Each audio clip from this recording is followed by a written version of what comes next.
દિલ્હીથી એક પાર્ટી આવી, એને તો પત્રકાર મિત્રોને કહ્યું કે લખી લો અમારી સરકાર બની છે.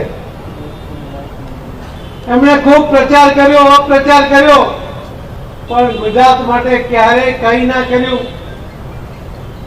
એમણે ઘણા ટાર્ગેટ ઉભા કર્યા, મને પણ ટાર્ગેટ બનાવવાની કોશિશ કરી, પણ મેં એનો જવાબ આપવાનું ટાળ્યું, કેમ કે મને ખબર હતી કે મારા વતી ગુજરાત ભારતીય જનતા પાર્ટીના કાર્યકર્તાઓ એનો જવાબ આપશે.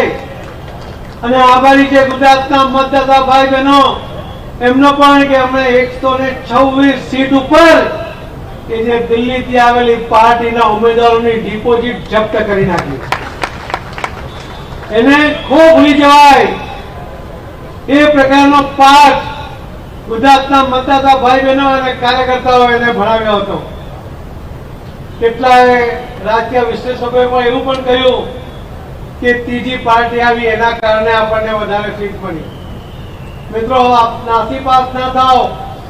135 સીટ એવી છે કે જે કોંગ્રેસ અને દિલ્હીથી આવેલી પાર્ટી બંનેના મતને આપણે ટોટલ કરીએ તો પણ ભારતીય જનતા પાર્ટીના ઉમેદવારોને લીડ ઘણી બધી વધારે છે.